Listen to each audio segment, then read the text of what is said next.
नमस्कार दोस्तों, आज हम बात करेंगे एथनॉल ब्लेंडिंग पे।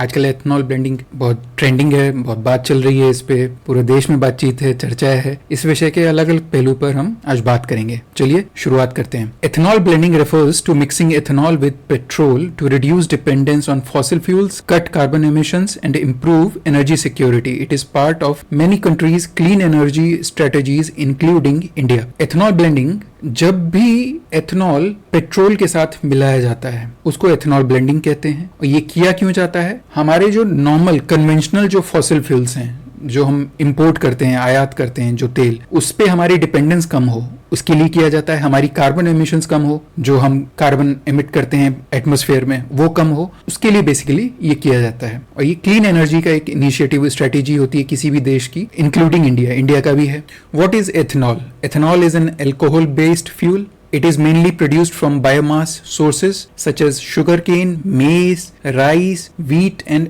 agricultural residues.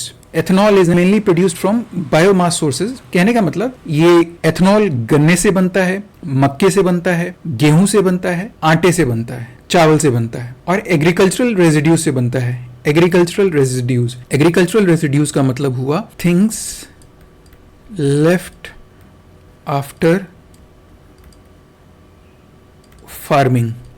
खेती खत्म हो जाने के बाद जो चीजें बच जाती हैं, जो वेस्ट बचता है, उसको एग्रीकल्चरल रेजिड्यूज बोलते हैं। जैसे भूसा देखा है आपने, पत्तियां हो गई, ये एग्रीकल्चरल रेजिड्यूज के कैटेगरी में आते हैं। इससे भी एथनॉल बनता है। Ethanol blending in petrol. Petrol is mixed with a certain percentage of ethanol before being sold at pumps. This mixture is called ethanol blended petrol. EBP बोलते हैं इसको।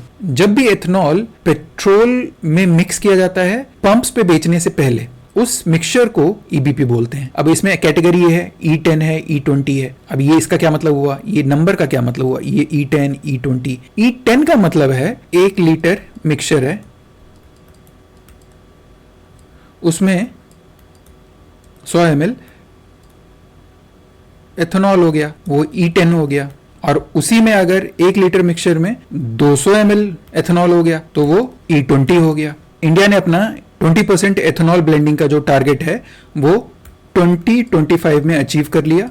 2030 ओरिजिनल टारगेट था, तो मतलब 5 साल पहले हमने वो टारगेट अचीव कर लिया। Benefits of ethanol blending: reduced crude oil imports, 43,000 crore का forex savings expected in 2025 alone. हमने 43,000 करोड़ रुपए की बचत की 2025 में खाली।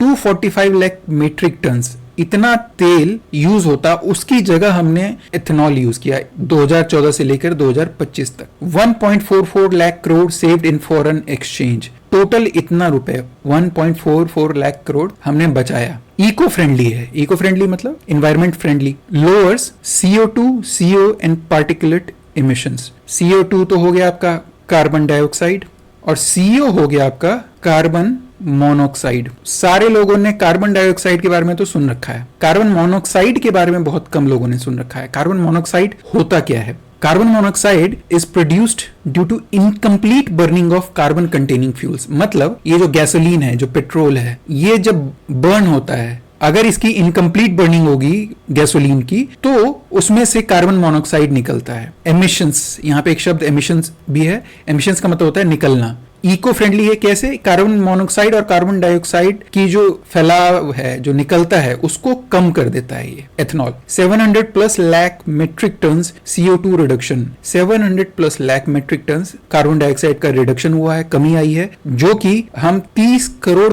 पेड़ लगाते तब उतना हम कर पाते। एग्रीकल्चरल रेवोल्यूशन, लगभग 1.20 lakh crore disburse to farmers since inception. मतलब जब से ये प्रोग्राम चालू है तब से हम लोगों ने लगभग इतने रुपए फार्मर्स को दिए हैं। टोटल जितना भी शुगर हमारा आउटपुट है उसका 9% वो एथेनॉल प्रोडक्शन में गया है। फार्मर्स को क्या बेनिफिट है? Ethanol supply has grown from 40 crore litres in FY 2014। FY 2014, ये FY क्या है? ये है फाइनेंशियल ईयर। किसी का भी फाइनेंशियल ईयर क्या होता है? वो अप्रैल से चालू होता है और वो अगले साल मार्च में खत्म होता है। तो फाइनेंशियल ईयर 2014 में 40 करोड़ लीटर था एथेनॉल बेस्ड सप्लाई और वो 2024 के फाइनेंशियल ईयर में 670 करोड़ लीटर हो गया, 16 गुना बढ़ गया, जो कि भारत के शुगर आउटपुट का 19% है। नेगेटिव इंपैक्ट क्या है? ग्राउंड वाटर डिप्लीशन, पानी जो है अंडरग्राउंड जो वाटर है, वाटर लेवल जो है वो कम हो रहा है। क्यों? क्योंकि शुगर केन जो है उसको 180 से 220 टन वाटर चाहिए होता है पर टन ऑफ शुगर केन। मतलब 1 टन शुगर केन बनाने के लिए लगभग 180 से 220 टन पानी चाहिए। To reduce dependence on sugar cane based ethanol production, increase of rice allocation for ethanol production. अब हमने किया क्या है? हम जो शुगर केन पे अपनी डिपेंडेंस है एथेनॉल प्रोडक्शन के लिए उसको कम करें, उसके लिए हमने क्या किया है? राइस का एलोकेशन बढ़ा दिया है। क्या मतलब? चावल का एलोकेशन बढ़ा दिया है हम लोगों ने क्या किया है कि 52 million metric ton of rice for ethanol production in 2025 allocated by FCI. ये एफसीआई क्या है? ये है फूड कॉरपोरेशन ऑफ इंडिया। इसने 2025 में 52 मिलियन मेट्रिक टन चावल एलोकेट किया एथेनॉल प्रोडक्शन के लिए। पिछले साल ये कितना था? 3000 टन। मेज, मक्का, in 24-25 over 34% of countries total maize production of 390 lakh ton is expected to be diverted to ethanol production. 390 lakh ton production हुआ था मेज का, मक्के का 2024-25 फाइनेंशियल ईयर में। उसका 34% से ज्यादा एथेनॉल प्रोडक्शन में गया है। कॉन्सिक्वेंसेस क्या हैं? अब जैसे हमने इतना जो मेज का प्रोडक्शन हुआ उसको हम लोगों ने, मक्के का जो प्रोडक्शन हुआ उसको एथेनॉल प्रोडक्शन में भेज दिया। उसका कॉन्सिक्वेंस क्या है कि फूड सिक्योरिटी के इशू आ गए हैं। हमने मक्का लार्ज क्वांटिटी में इंपोर्ट किया है, आयात किया है। About 9.7 lakh ton of corn was imported during 2024-25, जबकि उससे पिछले साल ये मात्र 1.37 लाख टन था। 6 गुना इंक्रीज है। इंडियाज एथेनॉल ब्लेंडेड प्रोग्राम, हमने बात की थी EBP की, 2003 में लॉन्च हुआ था ये जनवरी में। 2022 में हमने 10% blending nation wide target achieve कर लिया था। 20% हमने 2025 में अचीव कर लिया। फ्रॉम 1.5% टू 20% इन 2025। 2014 में ये 1.5% था एथेनॉल और 2025 में ये 20% पे पहुंच गया। 13 फोल्ड इंक्रीज, 13 गुना इंक्रीज। एथेनॉल कंज्यूम करने के मामले में हम 3rd लार्जेस्ट हैं पूरी दुनिया में। अब इसका गाड़ियों पे क्या प्रभाव है? E10 जो है जिसमें 10% एथेनॉल है वो सभी गाड़ियों के लिए सेफ है, लेकिन जो E20 है उसके लिए इंजन मॉडिफिकेशंस करवाने पड़ते हैं ताकि वो सही परफॉर्मेंस दे, कोई नेगेटिव इंपैक्ट ना आए। फ्लेक्स फ्यूल व्हीकल्स जो होते हैं, FFVs बोलते हैं, can run on higher blends, मतलब वो E85 और इवन 100% एथेनॉल पे भी चल सकते हैं। Pros and cons of ethanol on vehicles. Pros, फायदा क्या है? It works as an oxygenate, कहने का मतलब ये पेट्रोल की क्लीन बर्निंग में हेल्प करता है, मतलब कार्बन मोनोऑक्साइड का एमिशन कम होता है। जैसा मैंने बताया था कि जब क्लीन बर्निंग नहीं होती है, इनकम्प्लीट बर्निंग होती है, तब CO रिलीज होता है, कार्बन मोनोऑक्साइड। लेकिन क्योंकि एथेनॉल ऑक्सीजनेट का काम करता है, इसमें ऑक्सीजन ज्यादा होता है, तो ये इनकम्प्लीट बर्निंग नहीं, कंप्लीट बर्निंग हो जाती है। तो फिर क्या होगा? तो कार्बन मोनोऑक्साइड का जो एमिशन है वो कम होगा। Octane number is high, knocking की प्रॉब्लम कम आती है, एक्सेलरेशन अच्छा रहता है। नुकसान क्या है? Calorific value is lower, less mileage. Calorific value क्या है? जब हम देखते हैं कि किसी भी फ्यूल की बर्निंग पे वो एनर्जी कितनी दे रहा है, तो इसकी एनर्जी आउटपुट जो है वो कम है। किससे? नॉर्मल गैसोलीन से, पेट्रोल से, इसलिए माइलेज कम है। Ethanol is hygroscopic. हाइग्रोस्कोपिक मतलब वाटर को बहुत ज्यादा एब्जॉर्ब करता है। उससे क्या होता है? कोरोजन का खतरा रहता है। कोरोजन का मतलब जंग लगने का खतरा रहता है। अब ये एफिशिएंसी डिबेट है कंज्यूमर और गवर्नमेंट के बीच में। कंज्यूमर क्या कहता है? एक लोकल सर्कल ऑर्गेनाइजेशन, इन्होंने एक सर्वे करवाया जिसमें 3 में से 2 लोगों ने ये E20 के मैंडेट का इसके खिलाफ में बोला। जो माइलेज है वो लगभग 20% तक गिर जाता है। किसमें? नॉन E20 व्हीकल्स में। जो E20 व्हीकल्स नहीं है उसमें 20% तक माइलेज गिर जाता है। 10 में से 9 गाड़ियां जो हैं वो सिर्फ E10 रेडी हैं, वो सिर्फ 10% एथेनॉल के लिए रेडी हैं, जो 2023 से पहले बनी थी। मतलब 2023 से पहले जो थी वो E20 कंपैटिबल नहीं है। Cars after 2010 have E10 compatible engines and can be easily upgraded, but rubber parts do get damaged easily. 2010 के बाद जो गाड़ियां बनी है वो E10 कंपैटिबल हैं, तो इंजन्स तो अपग्रेड हो जाते हैं लेकिन रबर पार्ट्स बहुत जल्दी डैमेज हो जाते हैं। कंज्यूमर का कंप्लेंट क्या है? मेन चॉइस नहीं है उसके पास कि भाई वो अगर बिना एथेनॉल वाली जो फ्यूल है वो लेना चाहता है, वो E10 ले, वो E20 ले, ये उसका चॉइस होना चाहिए। ये कंज्यूमर का कंप्लेंट है, उसके पास कोई चॉइस नहीं है। India's roll out is too fast, most vehicles not flex fuel ready. बहुत जल्दी हम लोगों ने इसको रोल आउट आउट कर दिया है। BS6 cars adept older car needs costly retrofits. जो BS6 कार्स आ रही हैं वो तो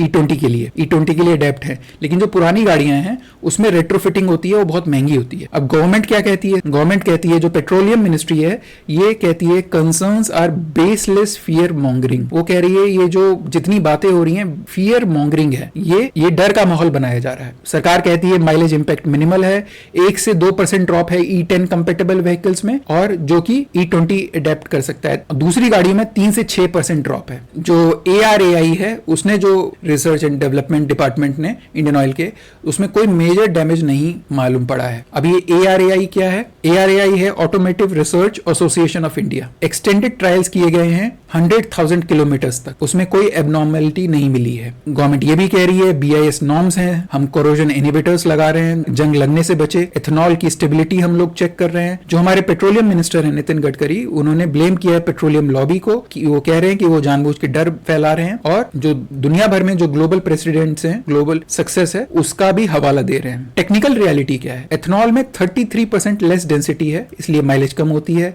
थियोरेटिकली 6 से 7% एफिशिएंसी ड्रॉप आता है E20 गाड़ियों में। अब क्लेम और रियलिटी में फर्क क्यों है? लैब टेस्ट या असली दुनिया में फर्क क्यों आता है? लैब टेस्ट में क्या होता है? कंट्रोल्ड एनवायरनमेंट होता है, इंजन्स जो होते हैं परफेक्टली ट्यून्ड होते हैं, जिन ट्रैक्स पे दौड़ाया जाता है वो कंडीशंस आइडियल होती हैं, रोड अच्छी होती हैं, सही होती हैं। रियल वर्ल्ड में क्या होता है?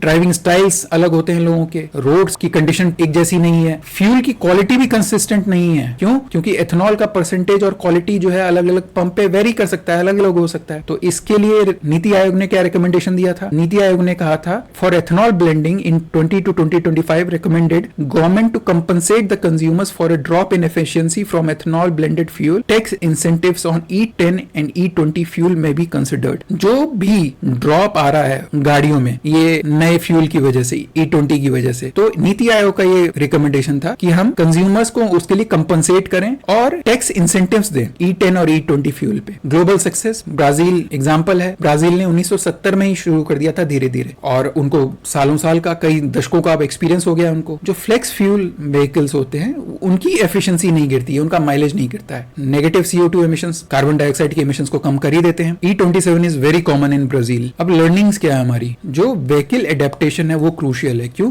क्योंकि 2023 से पहले की जो गाड़ियां हैं वो E20 के लिए अडेप्ट नहीं है, तो वो देखना पड़ेगा सरकार को। उससे रिलेटेड जो भी इश्यूज हैं, रेट्रोफिटिंग में जो खर्चे आ रहे हैं, जो रबड़ पार्ट्स में इशू आ रहे हैं, इंजन में जो भी इशू आ रहे हैं, उसके लिए सरकार को कोई मैकेनिज्म बनाना चाहिए। उसके बाद कंज्यूमर एजुकेशन बहुत जरूरी है। इसके बारे में एक अवेयरनेस कैंपेन लॉन्च करना चाहिए, कंज्यूमर को बताना चाहिए इसके क्या फायदे हैं, क्यों किया जा रहा है, और इंफ्रास्ट्रक्चर सिस्टम होना चाहिए, जो सप्लाई चेन है वो सही होनी चाहिए। तो इसी के साथ आज हमारा ये वीडियो खत्म होता है। मुझे उम्मीद है कि आपको ये वीडियो पसंद आया होगा, आपने कुछ ना कुछ नया जाना होगा, कुछ नया सीखा होगा। अगर ये वीडियो पसंद आया हो तो प्लीज इस वीडियो को लाइक करें, शेयर करें, सब्सक्राइब जरूर कर दें, और अगर आप कुछ कहना चाहते हैं तो नीचे कमेंट जरूर करें इस वीडियो के। धन्यवाद। जय हिंद।